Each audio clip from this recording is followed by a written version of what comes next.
queridas, buenas noches. Bueno, eso es lo que yo sé hablar de español. Ahora a aula vai ser em português, pode ser? Não. Português? Sim? Tem gente que fala português. No vamos a hacer en portugués, hoy vamos a hacer en portuñol, puede ser una mezcla de portugués con el español. Espero que me entiendan. Cuando yo no sé una palabra, yo la invento, o entonces hablo en portugués en una tonada en español. Así que de verdad espero que me entiendan bien. Si no entienden, nada más me dicen y ahí reconfiguramos la cosa, ¿puede ser? Tenemos un tema muy, pero muy interesante para trabajar hoy, que es la novedad del Evangelio. Cuando nosotros nos acercamos a esta belleza que fue el Concilio Vaticano II, nos encontramos con un producto de este frescor del Vaticano II, que es un documento de Pablo VI llamado Evangelii Nunciandi, publicado en el 1974, y a pesar de muy antiguo, es muy actual. Y ahí el Papa nos reta diciendo: ¿dónde está aquella energía escondida de la buena nueva, capaz de cambiar a todos los hombres? Y esa es una pregunta importante para nosotros hoy, ¿no? ¿Por qué nuestras comunidades no andan a veces así, fuertes, vivas, con energía capaz de cambiar a todos los hombres? Es una pregunta importante que nosotros nos hacemos, incluso desde la teología. Y ya les adelanto una respuesta que para mí me parece muy interesante ante el tema que vamos a conversar hoy. Porque muchas veces todavía no estamos recodificados. Bueno, buena nueva es una palabra que viene en realidad del griego. Es la palabra que traduce el griego euangelion. Buena, y logion, que es la palabra, la noticia, la novedad. Y una cosa que nosotros nos preguntamos cuando pensamos en Jesús, y si pensamos que Él es la buena nueva, es: ¿por qué es bueno? ¿Y por qué es nuevo? Bueno, Jesús de hecho hace una recodificación impresionante de la religión de su tiempo, de la teología de su tiempo, de la imagen de Dios que la gente tenía. Y por lo tanto hoy quiero presentarles 3 caminos de recodificación, de una nueva experiencia de Dios, de una nueva experiencia de iglesia y de una nueva configuración de comunidad que nos es presentada justamente por Jesús, para que podamos así descubrir en qué el Evangelio es bueno y es nuevo. ¿Puede ser? ¿Vamos conmigo? ¿Sí o no? Y ustedes que están ahí en sus casitas, vamos juntos, ¿no? Buenísimo. El primer tema que a mí me gustaría trabajar con ustedes son 3 grandes escalones que vamos a subir hoy. Es al respecto del concepto de Mesías, de lo que la gente esperaba del Mesías. Y yo quiero basarme hoy en un libro muy interesante de la Biblia, que es el libro de Miqueas, que se nos presenta una de las profecías más interesantes y más usadas en nuestra pastoral a respecto del Mesías, que el Mesías tendría que venir de Belén. Vamos a llegar ahí en esta profecía, pero vamos a hacer camino. A veces pensamos que las profecías son una idea un poco mágica, ¿saben? Que si Dios habló, tiene que cumplirse o sí, porque si no, Dios no es verdad. Y no, la idea no es esa. Una profecía siempre muestra una llaga abierta en la historia. Y como la gente, como los profetas, miran en sus alrededores, se dice en español, ¿no? Alrededores, y no ven ninguna solución de inmediato. Le meten en las manos de Dios y dicen: Dios, bueno, ahí está para ti, nuestra esperanza es tu Señor, y en ti creemos que las cosas pueden pasar mejores en algún momento. Es interesante porque el libro de Miqueas se nos abre mostrando cómo la vida en Jerusalén, estamos en 700 años antes de Cristo, cómo la vida era pesada. El primer tema era de las obras estatales. Los reyes ahí hacían grandes obras pero para eso se exigía mucho de la población. Mucha plata, mucho trabajo. Y la gente tenía que trabajar para el rey porque eran convocados, no podían así elegir si van o no trabajar. Y bueno, cuando iban a trabajar, trabajaban hasta cuando el rey quisiera. ¿Me hago entender? ¿Se entiende este portuñol hasta el momento? Bueno, gracias. Y entonces el rey hacía esos trabajos forzados, que en otras medidas eran casi como el faraón en el Éxodo, ¿no? Que metía a la gente ahí trabajando y no podían salir. Bueno, los faraones se cambian, pero la esclavitud permanece. El segundo tema que Miqueas tiene que tratar es un tema igual de retador. Es que los grandes propietarios de tierra prestavam aos pequenos proprietários animales, insumos agrícolas, no semillas, herramientas de trabalho, pero al final, por supuesto, os pequenos proprietários não podiam pagar. Se não podiam pagar sua deuda com plata, pagavam então com serviço. E suas hijas, em primeiro lugar, se iam como esclavas. Depois, os filhos, a esposa e o mesmo dueño del pequeno campo. Perdia todo. Miqueas, que ama al Senhor, que ama a aliança hecha com o Senhor, não pode estar callado ante um problema tão grande. E então empieza a ser oráculos de condenação. E aí vamos encontrar oráculos que são muito, pero muito pesados. E esses oráculos são especialmente dirigidos a Jerusalém, porque Jerusalém era grande, poderosa, com plata. E estamos sumergidos em uma teologia da antiguidade, que é a la que chamamos teologia da retribuição. Isso significa que a gente pensava que se o homem, se o ser humano hiciera alguma coisa mala, Deus lhe retribuía com um castigo. E se o ser humano fuera bueno, Deus lhe retribuía com uma bendição que era manejada em termos materiais, assim, palpáveis, eso. Ya conocen la cita, ¿no? Y esta teología, perfecto. Bueno, entonces tú imaginas, un hombre que tiene mucha plata en Jerusalén, o que tiene un cargo importante religioso, que es un sacerdote, un gobernante, él se siente bendecido. Y él puede hacer lo que quiere, puede llegar a la casa y golpear a su esposa, puede mirar a un pobre y decir, ay, este es castigado, y no hacer nada. Porque se esconde por detrás de su plata y dice, bueno, Dios me sigue bendiciendo con la plata. Yo soy un hombre bueno. Reconozcan mi belleza. Y aquella imagen de Mesías que se va formando, por supuesto, el tema del mesianismo es un tema posterior, pero la imagen de Dios es de un Dios siempre poderoso y que está al lado de los grandes, que les confirma la vida, que les agradece por serem tão buenos e terem tanta plata, e Deus les trae mais plata e todo, mais cargos, mais importância. É um Deus que é pegado ao poder, à la riqueza. A imagem de Deus não é de um papá, sino de um papi Noel, ¿no? Este que retribuye al hombre el bien que hace. Si en el final del año está bien, recibe un regalo. Si al final no está bien, no recibe el regalo, ¿no? Qué feo, qué duro, qué pesado.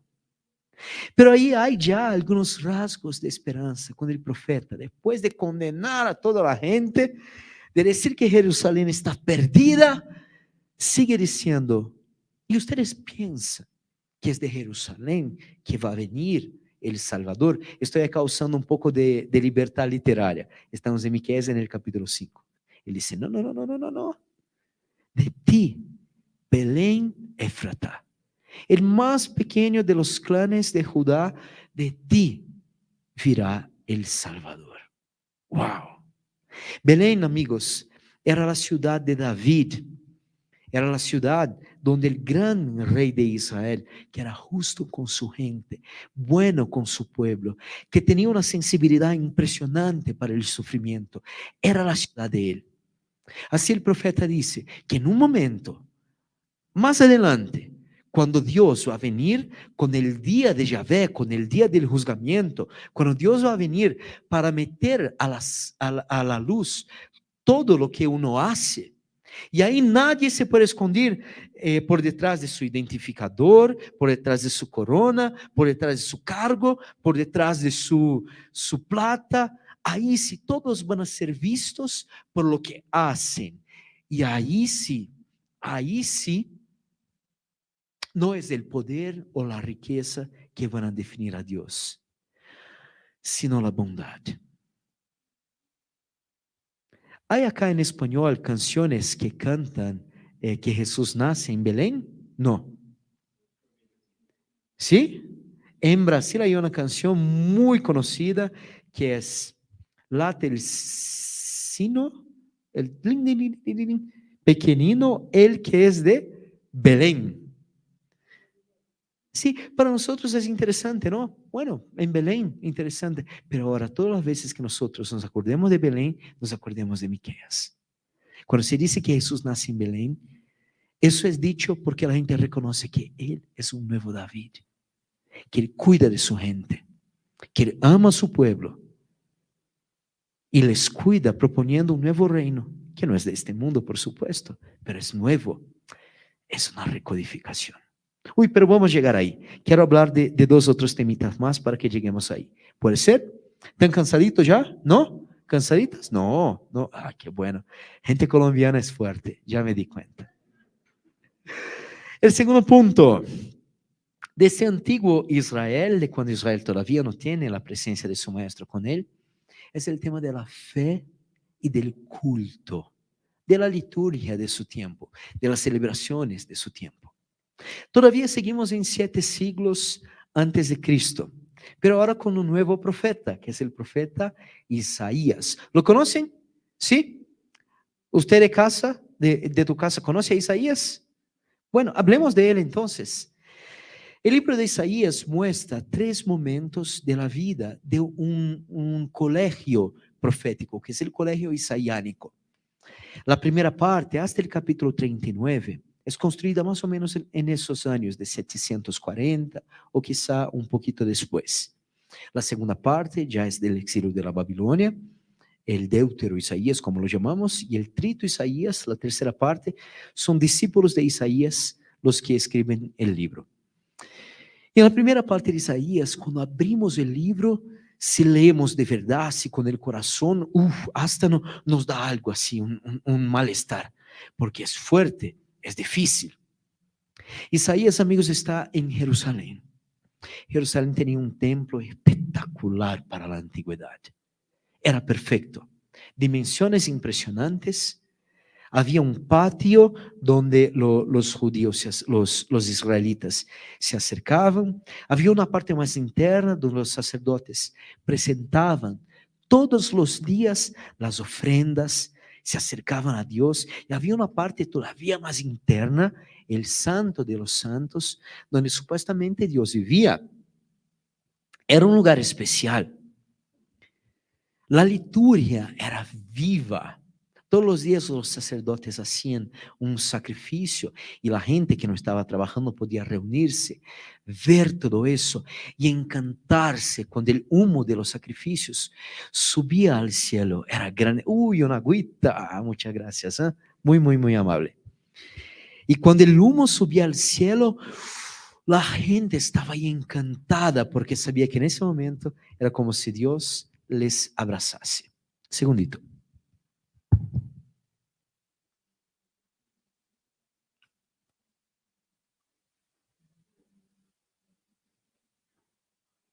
Era de hecho como un refrigerio. La gente sentía, Dios está conmigo. Era lindo. Pero ¿saben lo que pasa? Al lado de este templo, al lado de esos altares, junto a ellos, en las entradas del templo, había gente muerta de hambre. Gente que no tenía que comer. Habían las viudas. La situación de las viudas era muy difícil en ese tiempo, porque las viudas eran uno de los grupos sociales más instables, más perjudiciados, porque el valor, infelizmente, y lo digo de verdad, con pena, con dolor, porque las mujeres, el valor de ellas en esta sociedad antigua era tener hijos. Bueno, no tener hijos, disculpa, era tener hijos varones. Porque si una mujer no daba la descendencia para su marido, no tenía valor. La mujer no podía recibir herencia.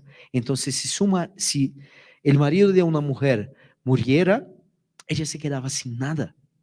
Si tuviera un hijo varón, la familia de él iba a cuidar de ella. Si no, nada. Terrible. Qué dolor ser viuda.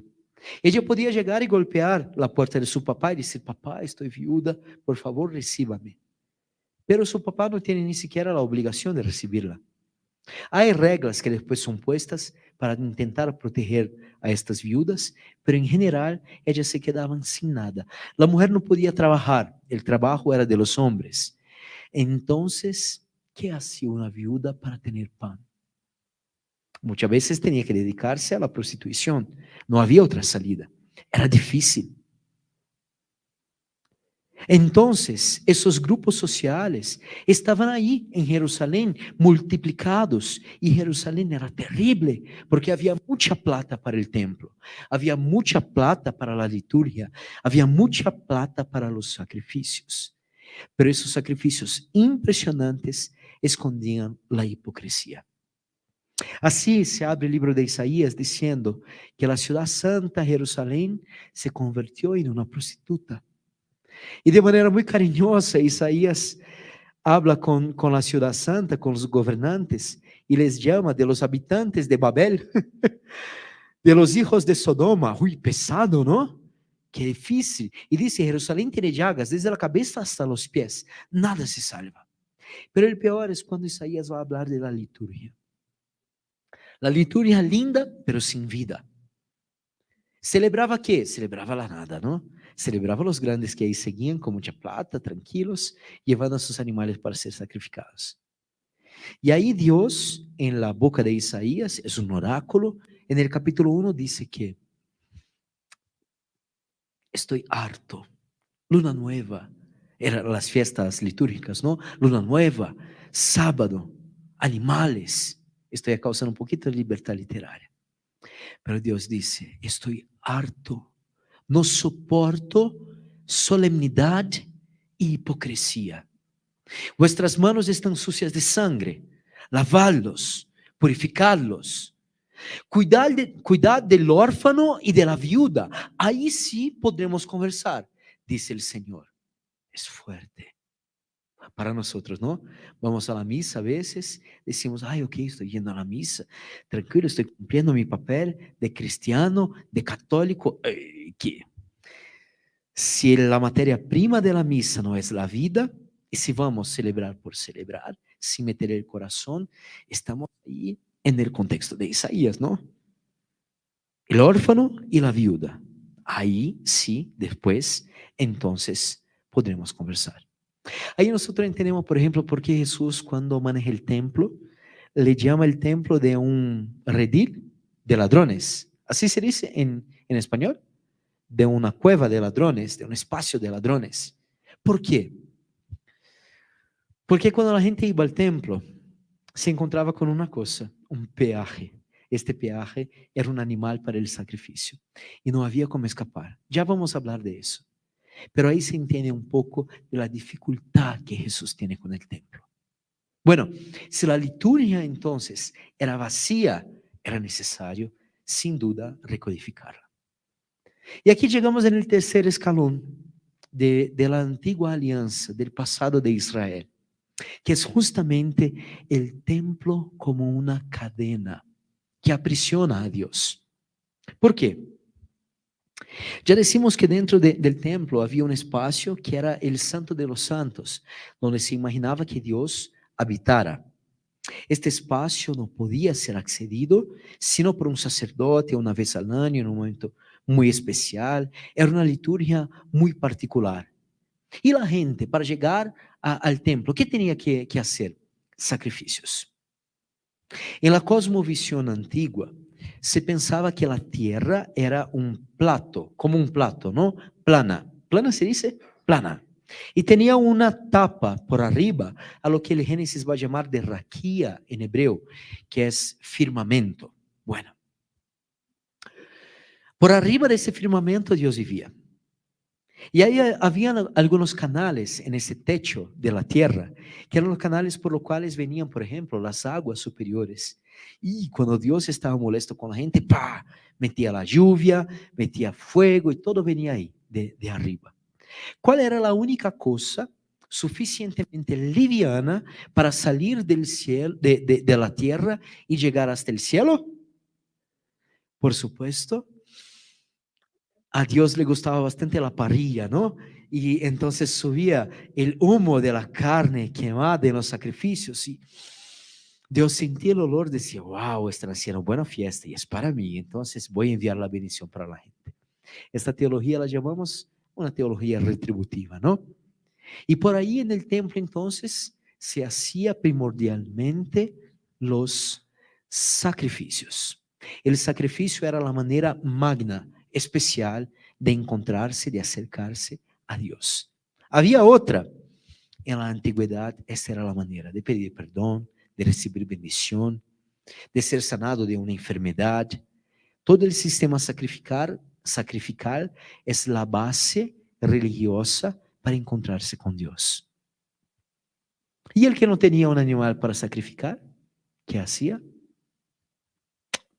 Muchas gracias, pero no puedes pasar. El templo, que debía ser una casa, se vuelve en un peaje. Solo pasa el que tiene plata. Y Dios está en la vida, está en las cosas, está en la gente. No, Dios está ahí, aprisionado en el templo. Para encontrarse con Dios, uno tiene que pasar por la mediación de sacerdotes muy complicados. El libro de 1 Samuel, por ejemplo, decía que los hijos del sacerdote Elí llegaban a la casa de las personas, metían un tenedor grandote en las ollas antes que la carne se cocinase y ¡plá! Decían que lo que salía, eso es de Dios. De Dios. Era para la parrilla del final de semana de ellos, ¿no? Que de Dios, ¿qué? Y quería antes que se cocinase la carne, porque ahí podían salgarla, conservarla y guardar para la fiesta como ellos quisieran, ¿no? Tenemos sacerdotes complicados. Esta realidad es toda, pero toda vista por Isaías y por los profetas que están ahí juntos, Ezequiel, Sofonías, Habacuc, todos los profetas que predican en Jerusalén antes del exilio de la Babilonia. Agora, eu quero evitar-te a pensar como estava a gente no meio disso, não? A gente pobre, a gente camponesa, a gente que tinha sede e ganas de acercar-se ao Senhor, pero não podia. A gente que era pobre era mirada como alguém que era pecador, porque uno dizia, bueno, se é pobre, se ha perdido todo, deve ser por algum pecado que ha hecho, não pode ser outra coisa. Essa gente pobre é fragmentada em pequenos pedaços. Não está com seu interior unido, porque em qualquer área da vida deve. Em qualquer área da vida está impuro. Y tiene que necesita pasar por la mediación del templo. Entonces estamos hablando de una gente que está toda despedazada, tirada, con dolor, gritando por el Mesías y pidiendo un tiempo nuevo, pidiendo que las cosas cambien, orando, pidiendo para que Dios sea justo, orando los salmos de lamentación, como el que Jesús ora en la cruz, mi Dios, ¿por qué me abandonaste? Por supuesto, no es un salmo solamente negativo, tiene también la esperanza, el deseo que las cosas cambien, pero empieza con una queja dura para Dios, diciendo, ¿por qué todo esto está pasando? No merecemos todo eso, ¿no? Hay un ejemplo muy interesante que nos muestra la cosa maravillosa que Jesús hace al replantear la vida para esta gente. En japonés hay una técnica que se llama kintsugi. Los japoneses viven en una isla, por supuesto muy lejana de nosotros, ¿no? Yo he estado evangelizando ahí cerquita, en Timor-Este, enseñando teología y evangelizando. Fue una experiencia muy linda. Y se nota que en estas islas no hay grandes recursos naturales, como lo que tenemos acá en nuestra Latinoamérica, ¿no? Entonces ellos tienen que conservar las cosas. Cuando un vaso, un vaso en nuestra casa cae y se rompe en pedacitos, ¿qué hacemos con él? ¿No le arreglan para beber? ¿De verdad que no? No, nosotros no. Tenemos otro vaso, ¿no? Es sencillo, es económico y simplemente le reemplazamos. Pero los japoneses no. Cuando un vaso se quiebra, o cuando cualquier cosa, una jarra, cualquier cosa se quiebra, ellos entienden que el material del vaso es sagrado, la madera, el barro, todo viene de Dios, de los dioses, entonces es sagrado y no puede ser echado fuera. Entonces hacen una mezcla con oro y con una crema van con una cola, no, cola es en portugués. Esto, con un pegamento. Bueno, entonces poniendo, ustedes ya vieron eso, ¿no? Van poniendo todos los pedacitos en su lugar y van reconstruyendo el vaso. El vaso no es igual, es todavía mejor, porque ahora está todo pegado con rasgos de oro. Esa es la vida reconfigurada. No es igual a la anterior, es mucho mejor. ¿Qué se hace entonces con ese Israel antiguo, lleno de fragmentos y esperanzas? Bueno, hay que recodificarles, ¿no? Eso Jesús hace con una maestría impresionante. Y para conocer un poco de eso, yo les quiero invitar a los que tienen ahí sus Biblias a abrir conmigo en Lucas, en el capítulo 21. Son 5 versos, pero 5 versos que muestran por qué la buena nueva es buena y por qué la buena nueva es nueva. ¿Vamos juntos? Lucas 21 en el verso 1. Los que tienen ahí sus celos pueden abrir también en sus celulares. Y tú que estás en tu casita, por favor, agarra ahí tu Biblia. No, pero si estás manejando, no, por favor. Bueno, estamos acá con Jesús casi ya viviendo su pasión, su muerte. Está en Jerusalén. Y Jesús está justamente en el templo. Eso es impresionante. Jesús en el templo enseña y por supuesto Jesús ya tenía una cierta fama y la gente quería escuchar lo que él estaba hablando. Y entonces Jesús ahí reunido en el templo pasa algo y algo muy interesante. Vamos a leer ahí en el verso 1. Después, levantando los ojos, Jesús vio a unos ricos que ponían sus ofrendas en el tesoro del templo. Vio también a una viuda de condición muy humilde que ponía 2 pequeñas monedas de cobre. Y dijo: les aseguro que esta pobre viuda ha dado más que nadie, porque todos los demás dieran como ofrenda algo de lo que le sobraba, pero ella, de su indigencia, dio todo lo que tenía para vivir. Texto bonito, ¿no? Vamos a escudriñar un poco él. Imagínense que en el templo existía un tesoro del templo y pequeñas arcas chiquititas, como, ¿cómo se llama donde ponemos las moneditas para el chico con la figura de un puerquito? Esto, precisamente. Existían esos ahí en el templo también. ¿Cómo funcionaba la cosa? Si yo soy rico, yo quería llegar en el templo donando, pero quería que toda la gente me mirase donando. Y entonces me dirigía, si bien pomposo, para el tesoro del templo, con la bolsa de monedas y preferencialmente moviéndola para que hiciera bastante ruido, ¿no? Moneditas, moneditas, moneditas. Ay, se cayó, ay, cuántas monedas. ¿Me puede ayudar? Y ahí la gente iba ahí con las monedas para donar. Y llegaba al tesoro del templo, había una persona que contaba las monedas y como una trompa donde él iba depositando las monedas. Antes de depositar, él gritaba el valor. Imagínate, 15 millones de dólares. Y entonces iba depositando moneda por moneda, haciendo ruido, cayendo en el tesoro del templo. Y la gente que estaba ahí en el templo, ¿cuánto? Caramba, ese es rico. Wow, ese es bendecido. Wow. ¿Quién no quería hacer eso, no? Era el centro de las atenciones. Y entonces Jesús predicando, mira una viuda. Bueno, la viuda por sí misma ya era considerada una persona castigada, porque Dios la había hecho perder a su marido, ¿no? Imagínate que la viuda llegase en este tesoro del templo donando 2 moneditas. Y el hombre iba a gritar, 20 centavos. No, ¿verdad? No era posible.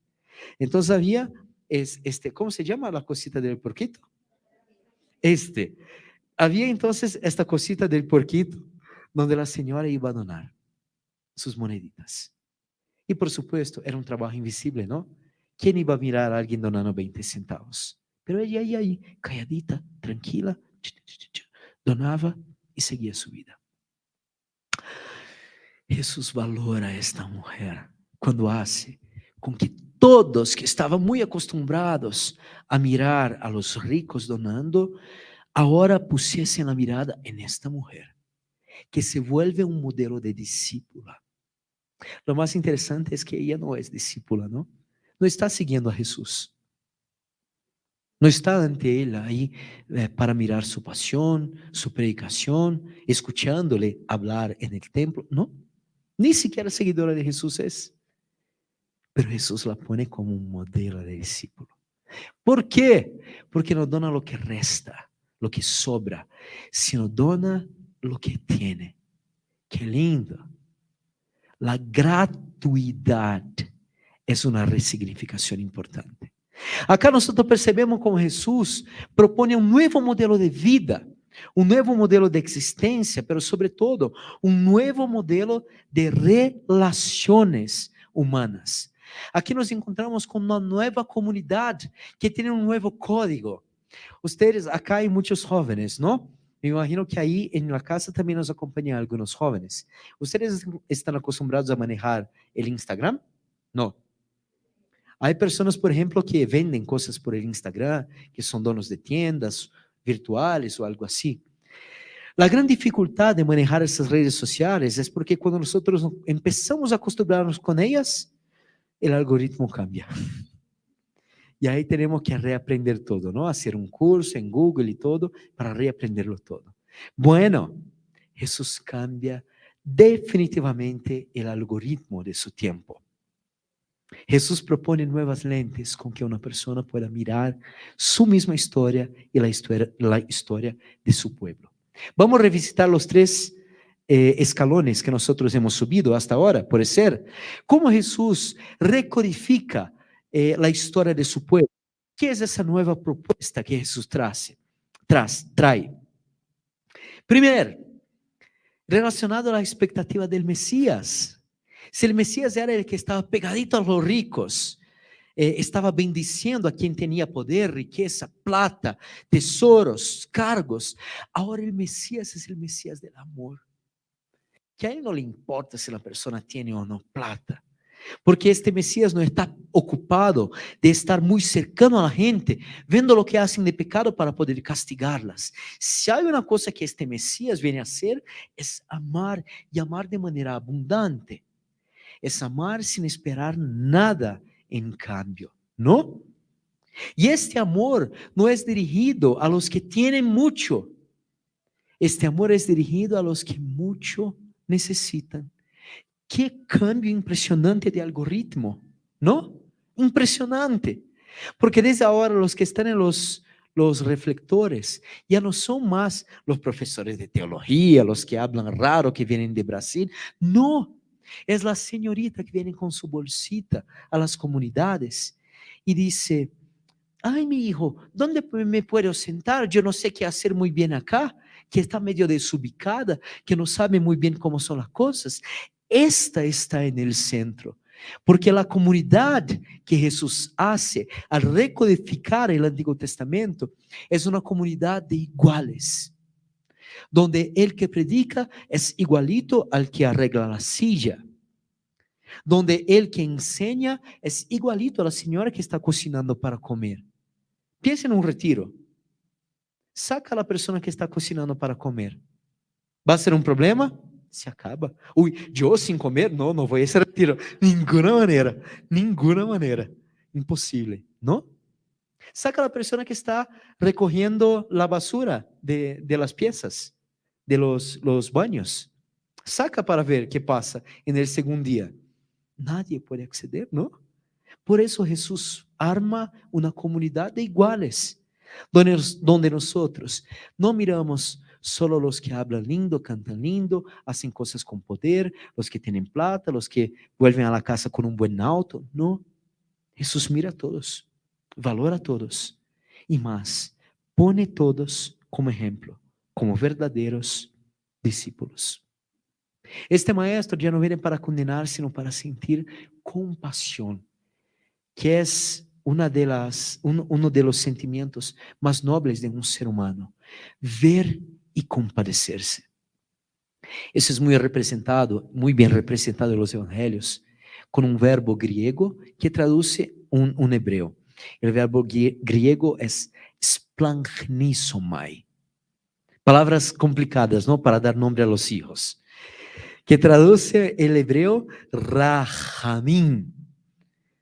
Una más hermosa, ¿no? Que uno tiene que hablar con un poquito de gripa. Cuando tiene gripa, habla con un poquito más de facilidad. Rahamim, ¿no?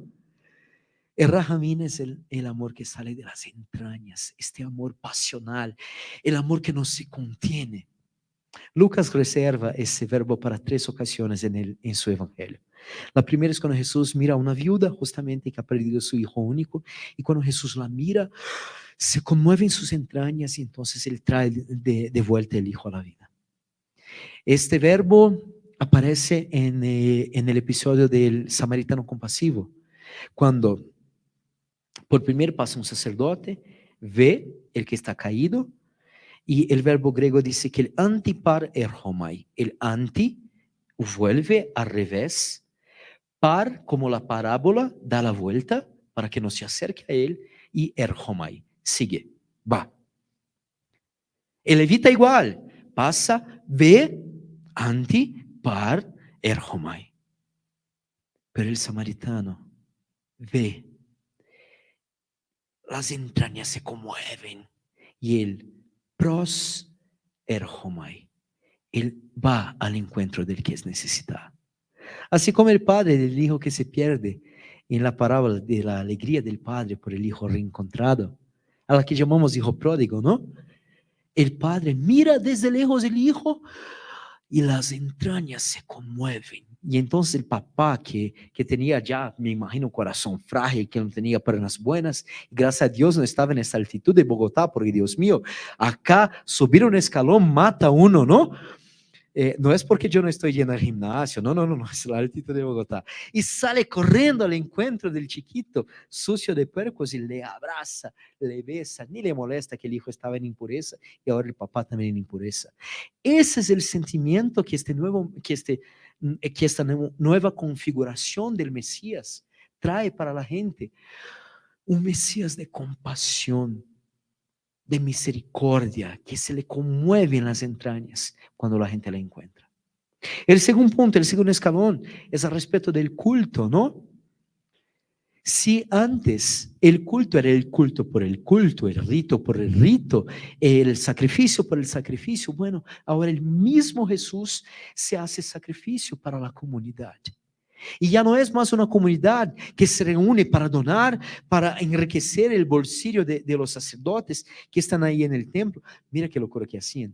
Flavio Josefo, un judío filósofo de su tiempo, escribe que una paloma, imagínate el pobre, que llevaba una paloma para ser sacrificada, o mejor, la cosa funcionaba así. El que venía de peregrinación tenía que tener un animal limpio y puro para ser sacrificado, ¿no? Entonces, él o vendía su animal sucio y compraba un nuevo, o tenía que rentar rentar envases para lavar, ¿no? Envases con agua para lavar. Pero antes de eso, él tenía que cambiar su plata, porque la plata de afuera no servía en el templo tenía su plata sagrada. Perdía plata con el cambio, perdía plata con el animal, para limpiar el animal. Y entonces llevaba aquel animalito que era resultado de una vida de ahorros, daba para el sacerdote para que él pudiera hacer la inmolación, sacrificar.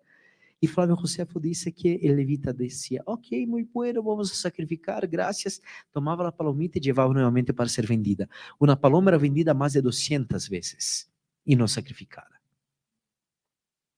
Para el bolsillo de los sacerdotes que cuidaban del templo. No eran todos los sacerdotes, era un grupo pequeño que cuidaba del templo, descendientes de un gran sacerdote de la antigüedad, hijo de Aarón, llamado Sadoc. Este grupo gana el nombre en el Nuevo Testamento de Sadoquitas, y después saduceos que aparecen en los evangelios. Qué feo, ¿no? Cuando Jesús llega en este lugar, dice, no, no puede hacer eso. Y entonces toma las carpas, las tira y dice, no, no, no, no, no, esta es la casa de mi papá. Esta es la casa de mi papá. Por lo tanto, esta nueva comunidad no tiene más los sacrificios, no tiene más los animales. ¿Qué se ofrece entonces? Vida. Ahí sí tiene la vida. Hoy nosotros ya no sabemos más qué es eso. Porque imagínate un chiquito de 7, 8, 10 años en la catequesis, cuando mira la hostia, difícilmente la reconoce como pan, ¿verdad? Pero cuando la gente veía el pan en la mesa del cristianismo primitivo, sabía que en este pan estaba el trabajo de todos, absolutamente todos. Estaba la oración preparatoria en el tiempo de entre-safra para que Dios pudiera ser benevolente para su gente. Después la oración para que pudiera ser la siembra del trigo. Después más oración para que el grano pudiera germinar. Después más oración para que Dios no enviase una helada, para que no vieran animales, plagas. Y entonces más oración para que las segundas lluvias pudieran venir en febrero y el grano pudiese cerrar para ser cosechado. Después de cosechado era llevado para las mujeres. Bueno, no, disculpa, primero para hacer harina, ¿no? Y entonces se metía un molino donde un animal iba girando una piedra y moliendo el grano. Bueno, si la familia era rica, ¿no? Si no era rica, no era animal. Ahí entonces era la misma persona que iba moviendo la piedra del molino, ¿no? Harina hecha, ahora sí, las manos de las mujeres, que van a hacer la alquimia de la cocina, ¿no? Y van a transformar esta harina en pan. Cuando el pan llegaba en la mesa, todos se reconocían. Qué lindo que Jesús se ha elegido a hacerse pan. Todos le pueden reconocer y reconocerse ahí, ¿no? En esta nueva comunidad, la materia prima es la vida. Y finalmente hablábamos del templo, ¿no? El templo maravilloso, grandote, que Jesús mira y dice, ese yo le destruyo y lo reconstruyo en 3 días. Porque Dios no puede más estar encadenado en el Santo de los Santos. Así nosotros tenemos la imagen de esta grande recodificación, cuando Jesús en la cruz entregase totalmente al Padre, y entonces se dice que el velo se rompe, se rasga, porque ahora ya no hay más separación entre Dios y la humanidad. Bueno, ya no hay más templo, sí hay, sí hay. Este templo en la antigüedad era, por lo menos en la literatura bíblica, era representado por una tienda, a la que se llama en el Pentateuco la tienda del encuentro, de habitación, de tabernáculo, de santuario, son muchos nombres, ¿no? Esta era la tienda en que Moisés se encontraba con Dios. Nadie podía acceder a ella sino los levitas, más sino la clase de Aarón, los levitas que eran los top of mind, los suprasumo, la creme de la creme, la nata de la sociedad de su tiempo, ¿no? Bueno, el Evangelio de Juan es muy hermoso en su prólogo. Cuando Juan empieza su evangelio, dice que en el principio era Dios, bueno, era la palabra era Dios y la palabra estaba con Dios. Y en el verso 14 del prólogo se dice que el verbo se hizo carne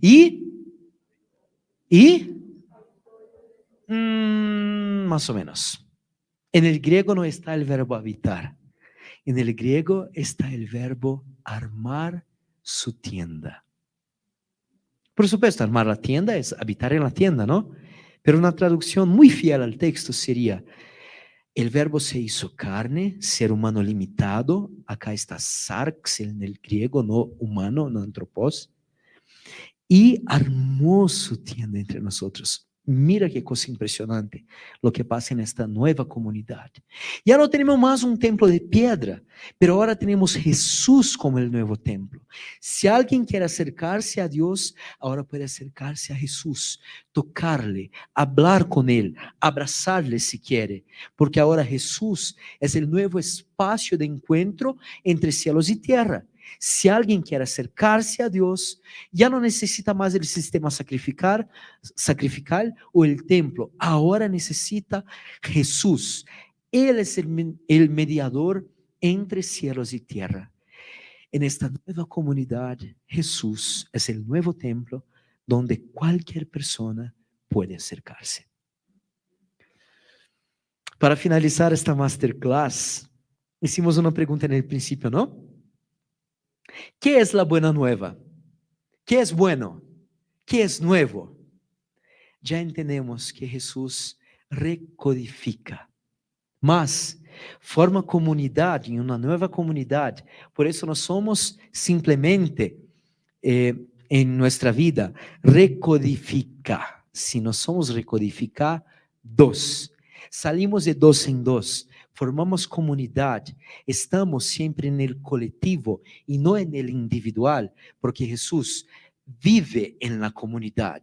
Ella es la señal, ella, la comunidad, la iglesia, es el primer sacramento de Jesús que se manifiesta de manera septiforme en los 7 sacramentos, pero que mantiene en toda la iglesia su dimensión sacrificial. Así nos dice la Sacrosanctum Concilium y toda la teología del Concilio Vaticano II.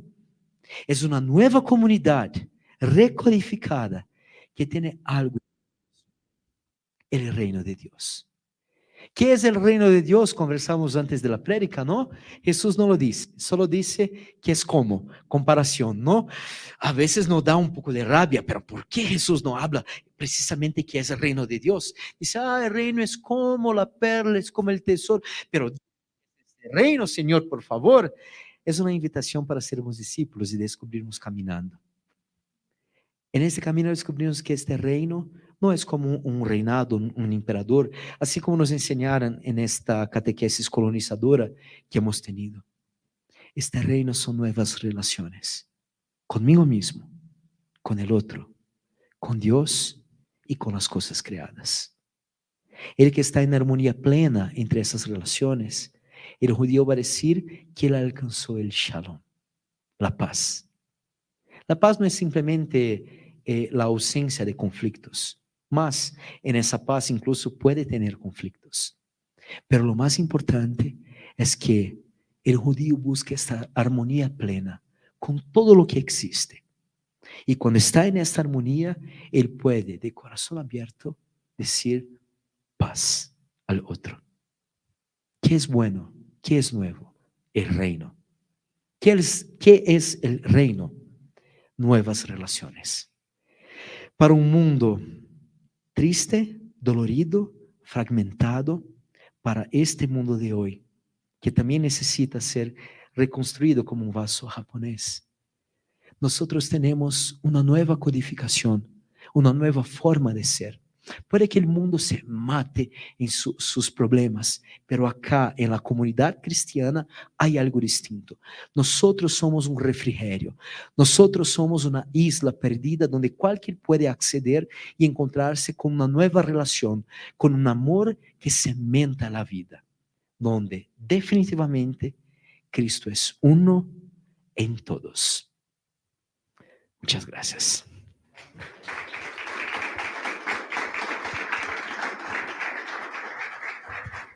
Muchas gracias, Fabricio.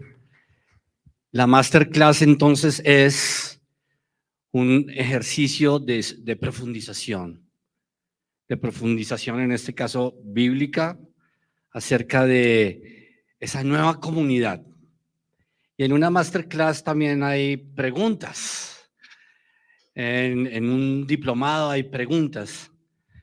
Quisiéramos entonces invitar a 2 personas, Alberto, si nos acompañas. ¿Dónde está Alberto?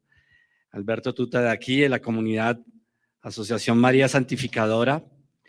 Y quiero invitar también a Ángela Carolina García. Ángela Carolina es una joven teóloga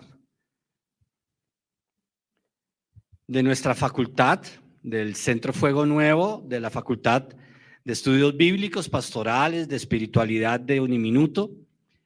Y vamos aquí a tener un instante, unos minutos, unos breves minutos de esta experiencia, porque se trata de profundizar, de aclarar, de dialogar, y seguramente también surgen más preguntas para la vida. Hablabas de las relaciones.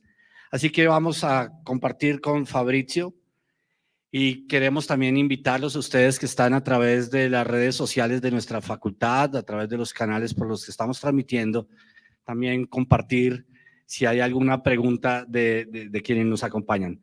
Bienvenida, Ángela Carolina, una joven teóloga de nuestra facultad, y entonces vamos a formularle una pregunta a nuestro profesor Fabrizio.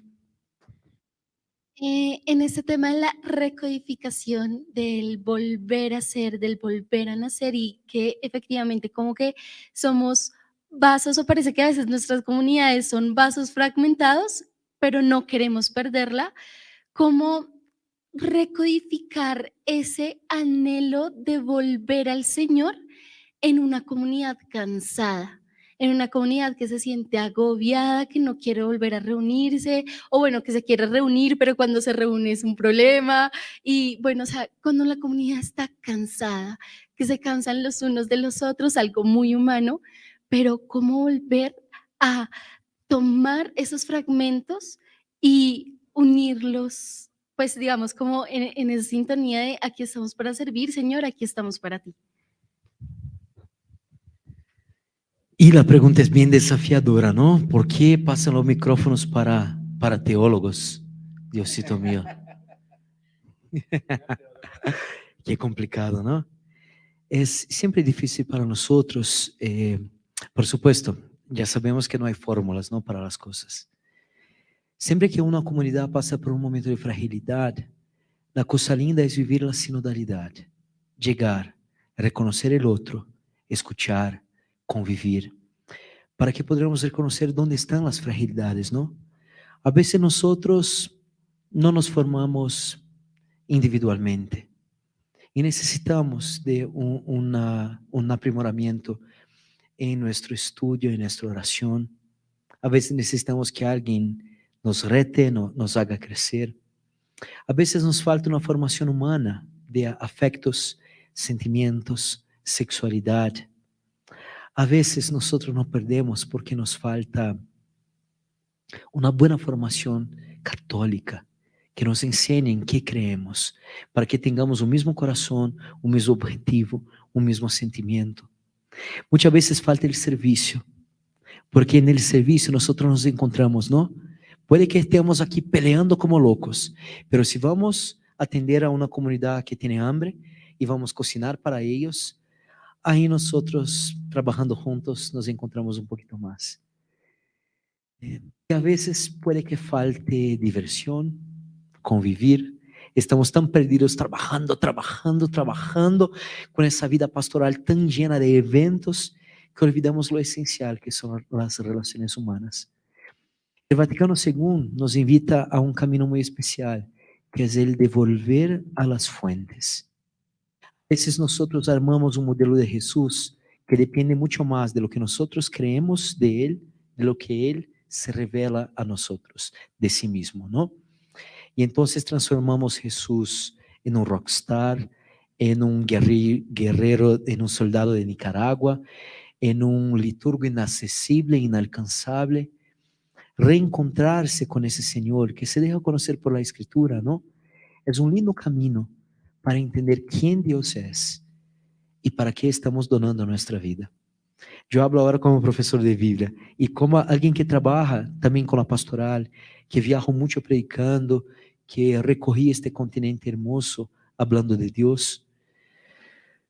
Siempre y cuando nosotros tenemos buenas clases de Biblia, estudiamos la palabra, nos mueve. No hay cómo nos salir conmovido. Es como Maús que se pregunta, mira, pero nuestro corazón no ardía. ¿Qué pasaba, no? Porque cuando nos encontramos con la verdad, tenemos que dar una respuesta y posicionarnos en ella.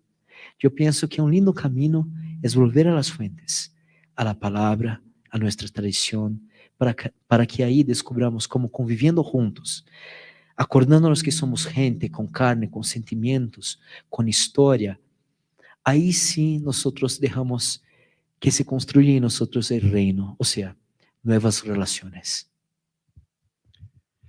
Bien, Alberto, una pregunta de lo que hoy nos ha compartido Fabrizio acerca de estar recodificados en la comunidad. Perdón. Bueno, yo ahora pensaba y decía, voy a iniciar, ¿no? Siempre es bueno porque tiene uno la primera pregunta y Carolina preguntó algo muy importante y es qué pasa al interior de todas las comunidades. Entonces ahora quiero replantear mi pregunta y hay algo que siempre está en mi corazón y es una frase que dijo el Papa Francisco, no sé en qué momento o en qué año la dijo, y es que la iglesia se ha convertido en una aduana de la fe. Y vamos a la exposición que tú hacías y cómo nos exponías en el Antiguo Testamento.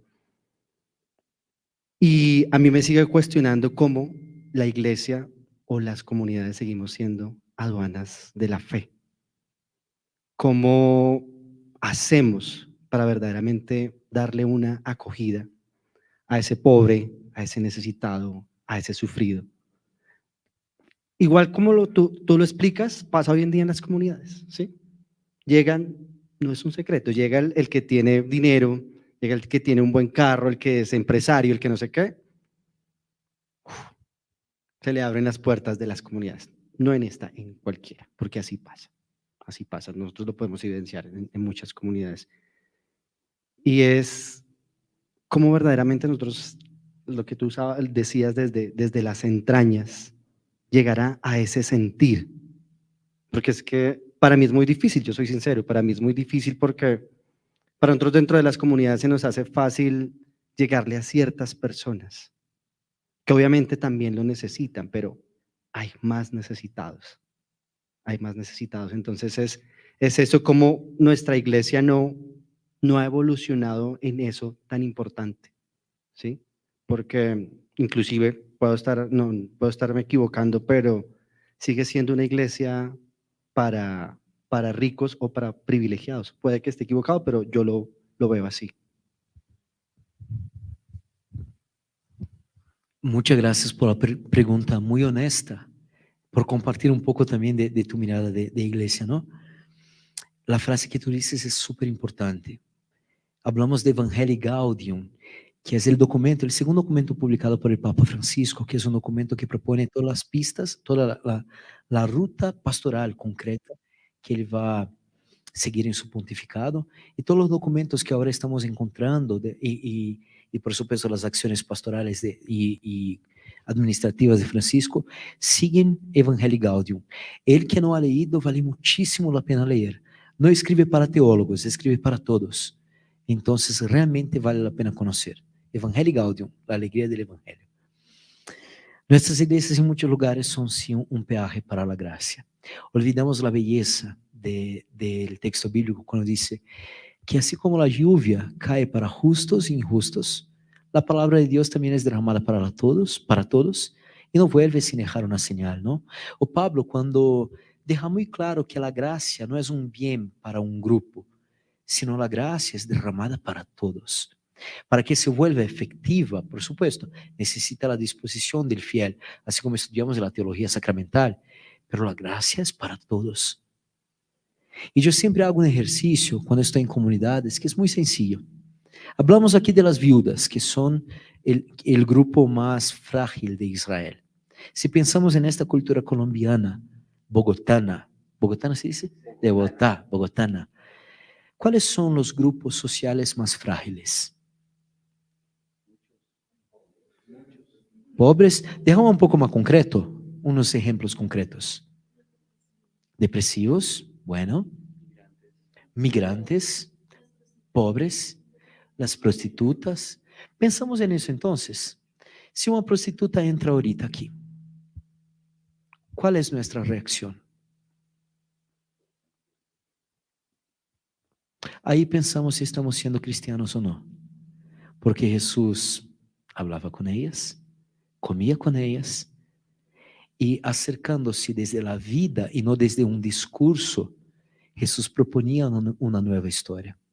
Pero esta nueva historia no es algo moralizante en sentido pejorativo. Esta nueva historia parte del compromiso de convivir, de entrelazar vidas. Nosotros tenemos una imagen de evangelización que es una imagen muy impositiva. Evangelizar es que el otro acepte mi fe. Evangelizar es convivir, estar junto. Y conociendo el otro, ayudarle a descubrir que Dios ya está, porque en todos Dios ya está. Y después de ayudar a la persona a reconocer la presencia de Dios, invitarla a planificar esta presencia, estando en la comunidad, conviviendo en la comunidad y por supuesto aceptando esta propuesta de vida de Cristo, ¿no? Pero el primer camino es el del encuentro, del diálogo. Hablamos mucho del diferente, muchas veces condenamos el diferente, pero ¿hasta qué punto dialogamos? Porque dialogar es en primer lugar escuchar. Bueno, si una prostituta llegase aquí, el primer camino cristiano sería conversar, dialogar, escuchar, conocer sus dolores, conocer su historia, ayudarla a entender dónde Dios está y decir, mira, todos tenemos problemas en la vida. Acá no es comunidad de santos y perfectos, no. Somos santos, pero somos muy imperfectos. Porque Jesús invita a unos pecadores que, son los peores, ¿no? Cuando pensamos que son buenos, está ahí Pedro negando a Jesús, después Pedro peleando con Pablo en la carta a los Gálatas, ¿no? Se van a Antioquia, Pedro y Pablo se pelean, pero de manera pesada, ¿no? Son gente como nosotros, somos pecadores como todos, somos limitados como todos. Y si nosotros entendemos que no predicamos a Dios porque somos buenos, sino porque Él es bueno. No es nuestra vida el contenido de la predicación, sino la vida del mismo Cristo. Ahí quizá podemos ser como el mismo Papa Francisco nos dice, casa de acogida. Una mamá que abraza a todos y no un peaje que deja que unos entre y otros no. Bien, yo invito también a los que están participando a través de las redes sociales y Andrés Felipe nos puede seleccionar alguna de las preguntas que están escribiendo los que están participando de esta transmisión y de esta masterclass. Tengo muchas preguntas de lo que nos has hablado hoy, pero bueno, para ser respetuoso del turno. Hablaste de la retribución, de los ritos en el templo y de la visión del Mesías que existía. Y me pregunto si en nuestras comunidades actuales quizá enseñamos y compartimos una espiritualidad de la retribución o vivimos una fe basada en los ritos y en las formalidades para cumplirle, y la retribución quiere decir, si yo me porto bien, Dios me va a bendecir. Y adicionalmente la visión, la comprensión, el entendimiento que tengo de Jesús, de Mesías. ¿Cómo le hacemos para que en nuestras comunidades que queremos vivir un camino de fe podamos compartir y recodificar o recomprender esa relación con el Señor y con los hermanos? Y que no se nos quede la fe a veces en una fe ritual fría, decías, fría, sin vida, decías, sino una fe cotidiana, real, en nuestras comunidades concretas. Muchas gracias por la pregunta. Son muy provocadoras y muy pertinentes. Les cuento una pequeña historia. Cuando yo era muy chiquitito, estaba en la catequesis. Yo me acuerdo que una de las... Voy a venir para acá para sacar esta microfonía. Que una de las catequistas que yo he tenido en la vida decía así: cuando tú llegues al cielo, vas a tener un pequeño envase. Todas las veces que tú vas a la misa, Dios pone un frijol en este envase. Si cuando llegas en el cielo, el envase está lleno, puedes entrar. Si no está lleno, no puedes entrar. Mira qué impresionante. La salvación entonces era condicionada a ir o no a la misa. No se discutía la calidad de ir a la misa, se discutía la simple presencia. Nosotros escuchamos y decimos, pero qué absurdo, Diosito mío. Pero ¿cuál de nosotros nunca ha hecho esta pregunta? Señor, ¿qué hice yo para merecer eso? Esa es la teología de la retribución. Pensamos que el mal que llega a nuestra vida es un castigo. ¿Eso por qué? Porque fuimos colonizados. Sí, porque Dios dio, y eso no viene de nosotros, sino de Dios, ¿no? Dios ha dado, precisamente. ¿Por qué? Hay muchas raíces de esta mirada, pero en especial nosotros fuimos colonizados por una fe profundamente retributiva, por una predicación que es heredera de la Edad Media, que es una predicación muy focalizada en el miedo, en el infierno y en una serie de reglas morales que servían hasta como un control social para mantener la gente ahí bajo la autoridad de algunos miembros nobles de la iglesia. O sea, gente que no tenía vocación, pero se metió en la iglesia buscando poder, ¿no? Nuestra colonización ha dejado esas huellas muy impresionantes y salir de ellas involucra un encuentro con un Dios que es gratuidad. Y eso es muy difícil. Cuando recibimos algo que merecemos, entendemos. Nos da mucho, no aceptamos. Esa es la historia romántica de los jovencitos de hoy. Cuando en Brasil hay una nueva palabra que es emocionado. Cuando una persona muestra que está enamorada, cuando muestra sentimientos, los jóvenes ya dicen, está emocionada, ya no quiero, me va a cobrar mucho. Esa es la historia de los jóvenes de la generación Z, alfa, como los sociólogos suelen llamar hoy, ¿no? El amor gratis, el amor de verdad nos constrange, nos deja avergonzados, ¿no? Creo que un buen camino para nosotros lucharmos contra esta mirada tan retributiva es hacer lo que el Papa dice en Evangelii Gaudium, predicar por primer lugar y como lo más importante el amor de Dios, que Dios nos ama. Escudriñarnos en esta mirada de amor es un gran camino. El Papa Benedicto en Dios Caritas Est decía que encontrarse con el Señor es como escudriñar en un océano infinito del amor de Dios. Yo tengo miedo de altitud, de altura, pero a mí me gusta mucho viajar de avión, especialmente cuando estoy sobrevolando el mar o el océano, porque yo veo todo aquello y yo me siento tan pequeño, pero tan pequeño, pero tan pequeño. Yo imagino que es Papa Benedicto diciendo, escudriñar en este océano infinito de amor de Dios. Ese es el llamado de la humanidad para, descubriendo la gratuidad, entender definitivamente que Dios que Dios no hace el mal. Dios es supremo bien. Bien, si vamos entonces identificando una de las preguntas, pero quiero decirles que esta masterclass la hemos preparado como un lanzamiento, como una invitación a formarnos en el diplomado de crecimiento y acompañamiento de comunidades. A veces, y lo digo por mí, hemos participado de un grupo, de una comunidad, de una asociación, de un movimiento laical y no sabemos cómo. Y es una gran responsabilidad, no solamente con los hermanos, a veces nos sentimos agobiados, a veces en las comunidades valemos porque es el servidor, pero no sabemos qué acontece en su vida realmente.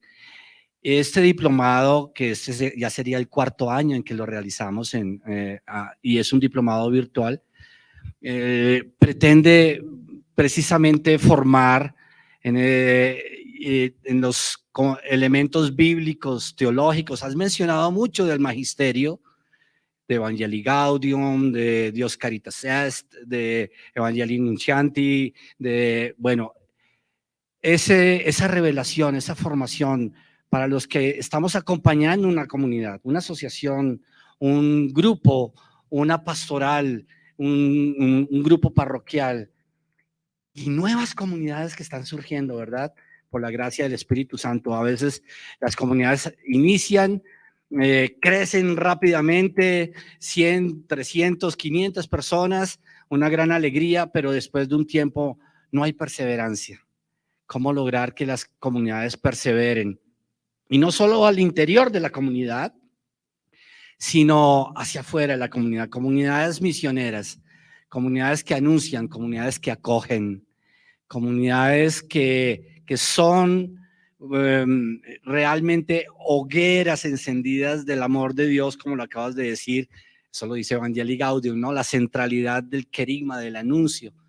Todo esto queremos aprender, profundizar en este diplomado. Vamos a leer la pregunta que nos formulan a través de la transmisión en las redes sociales. Por favor, Alberto. Bueno, nos pregunta Carlos David López Moreno. ¿Francisco está recodificando la iglesia? Es la primera pregunta. Y la segunda es, ¿cómo ser amoroso con los demás y condenar el pecado asertivamente? Fabricio. Bueno, buenas preguntas. Muchas gracias por venir hoy. Les encuentro entonces la próxima semana. No. Francisco sin duda es el hombre de la recodificación. Es sencillitas, tranquilos. Si quieren la respuesta es esa, ¿no? Por supuesto, Francisco no es nuevo. Por supuesto que no. Él está regresando al Evangelio, así como los papas anteriores lo hicieron.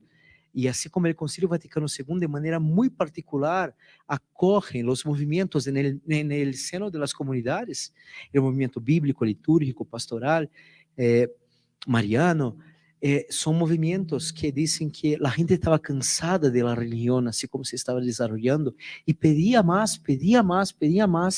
Por supuesto, nuestro magisterio va a decir, perfecto, ahí estamos juntos, y la iglesia se reúne y propone un nuevo camino.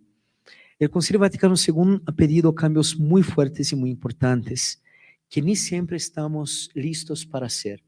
Estamos celebrando 50 años del concilio, ¿no?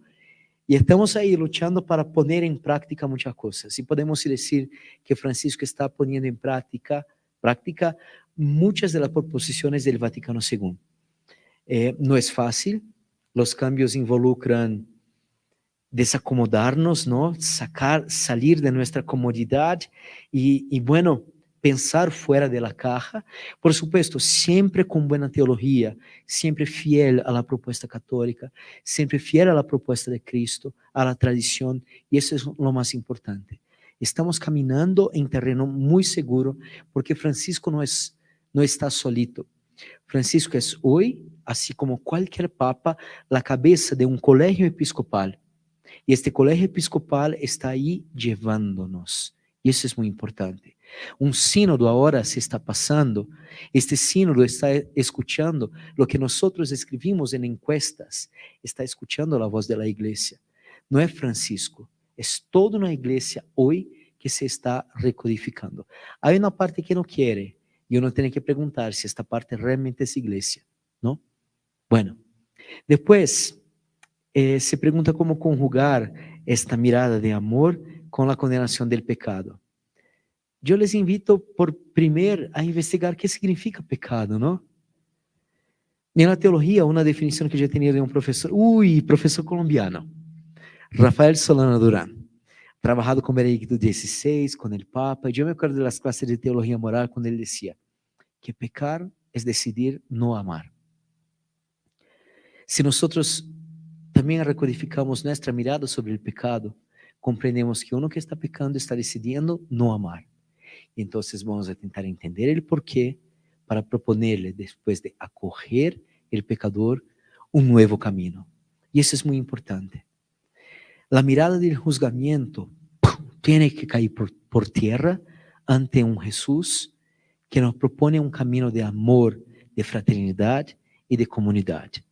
Si nosotros entendemos que este mundo quiere amar, podemos ahí hablar de pecado. Yo siempre doy el ejemplo de los chicos que están hoy en fiestas electrónicas, buscando un montón de cosas.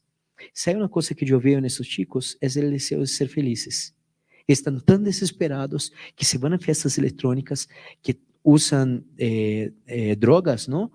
Que tienen que entorpecerse por este mundo que uno no puede manejar, que no puede soportar, que están escapando de la depresión, que están escapando de la soledad, que están escapando de un mundo individualista y están de alguna manera intentando.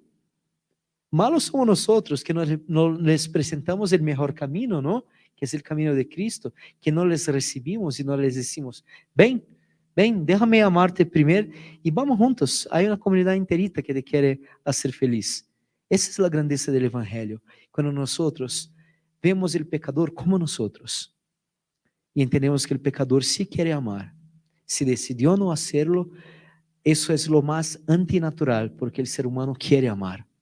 El pecado es la decisión más antinatural que nosotros podemos tener. Y el camino de reconectarse, de recodificarse, de volver al Edén, de volver al motivo para lo cual fuimos creados, es justamente el camino de ser natural, de elegir el amor, que es la decisión más abierta, natural y espontánea que uno puede tener. Si nosotros nos recodificamos, ahí quizá podemos amar un poquito mejor, así como Jesús amó. Bien, les damos las gracias entonces de asistir a esta masterclass. Una clase inicia y termina y continúa en un proceso formativo sistemático, con profundidad en la palabra, en el magisterio de la iglesia, también en las relaciones humanas, en el camino que la iglesia nos está proponiendo de una iglesia sinodal. Y eso es lo que queremos vivir, experimentar en este diplomado de crecimiento, es decir, cómo crecen las comunidades. No estamos diciendo crecer en número, estamos diciendo qué es el crecimiento de una comunidad. Y hablaste de las relaciones fraternas, del amor, de la bondad, de la acogida, del respeto. Y también del acompañamiento de las comunidades. Las comunidades son para la vida, para vivir la vida como hermanos, con Él, en Él. Este diplomado inicia ahora en el mes de marzo, el 12 de marzo. Las clases son virtuales en horas de la noche, así que cualquier persona lo puede tomar. Hemos tenido estudiantes desde Argentina hasta California y a todos nos va a servir una formación pertinente para vivir en comunidad. Le damos las gracias al Señor, le damos las gracias a la Asociación María Santificadora Alberto y a todos ustedes y al profesor Fabrizio Catenazzi, que ha venido desde Brasil, y también a los que están participando en la transmisión.